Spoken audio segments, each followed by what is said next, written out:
भारतीय शास्त्र, भारतीय दर्शन, भारतीय ज्ञान जन्म से कुछ मानता ही नहीं।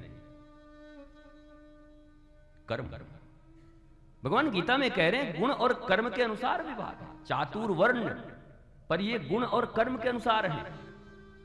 वो तो पता नहीं इन अंग्रेजों ने, हुणों ने, शकों ने, पठानों ने, पुर्तगालियों ने जो आया उसने हमारी संस्कृति को विकृत किया, उसने हमारे शास्त्रों के साथ खेल किया।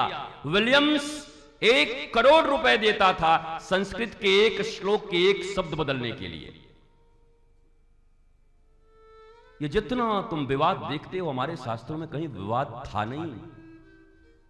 ये 1200 साल की जो थोड़ी बहुत गुलामी चलती रही है, उसमें सबसे ज्यादा अगर नुकसान उन समझदार शत्रुओं ने अगर कुछ किया है तो नालंदा विश्वविद्यालय को जला करके उसमें 80-85 हजार से ज्यादा तुम्हारे अमर ग्रंथ उनको जलवाया और फिर लिखवाया अपने अनुसार।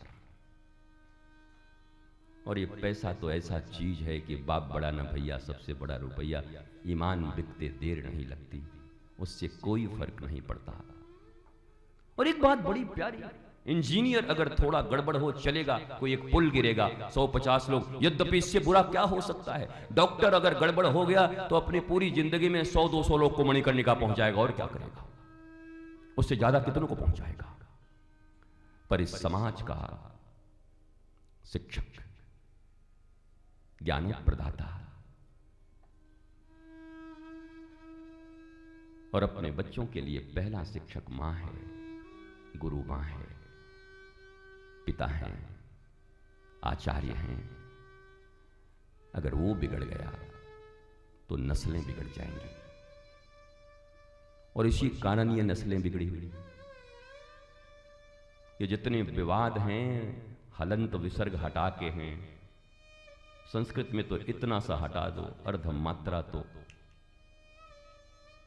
अरे उदात अनुदात कर दो तो मामला बिगड़ जाता है।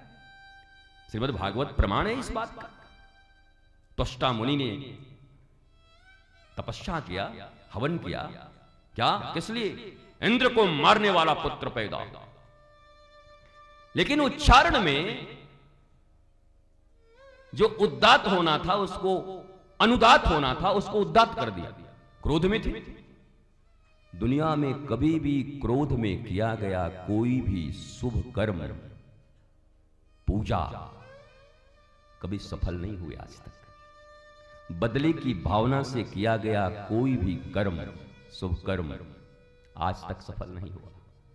ये निज मंगल के लिए, आत्मदर्शन के लिए, विश्व दर्शन के लिए, विश्व मंगल के लिए, चतुर्दिक आनंद हो, सच्चिदानंद, परमानंद, आनंद कंद भगवान किसी से बदला लेने के लिए नहीं बैठे, उसकी विद्या देने के लिए नहीं बैठे। और थोड़ा सा आज बात बहुत कर रहे हो माता लोग, आप लोग, आपको दिक्कत है तो भैया काय को ऐसे कर रहे हो?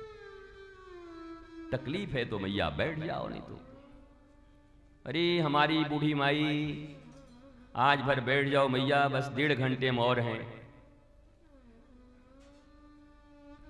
पलीता मत लगाओ सबरी कथा की। आज कंक्लूजन डे है, 3 डेज कंफ्यूजन थोड़े रहते हैं। आज विश्राम दिवस है, विश्राम के दिन कंक्लूजन दिया जाता है कि हम कहां पहुंचे इन 4 दिनों में, क्या ग्रहण किए, और अब हमारे पास डायरेक्शन क्या है, जीपीएस मिली कि नहीं, ठीक ठीक, अब मार्ग सही रहेगा कि नहीं। जीपीएस है गुरुजी, कहां जाना है खट से लगा दो, टर टर टर टर। वो जीपीएस तो गड़बड़ भी कर देता है। वो तो साइकिल वाले गली में गाड़ी को कहता है कि आगे ले जाओ, और बोलते ही रहता है गो अहेड गो अहेड। हम कि तेरे माथा में चला जाऊं, कहां घुसू इसमें, कहां घुसू। वो पैदल बनाया, क्या बनाया, कहीं घुसाया जाता है, क्योंकि वो मशीन है, सॉफ्टवेयर है, परंतु गुरु जिंदा है। इसलिए तुम्हें कभी शर्मिंदा होने की जरूरत नहीं पड़ेगी। अगर जिंदा गुरु है तो कभी शर्मिंदा नहीं होगी।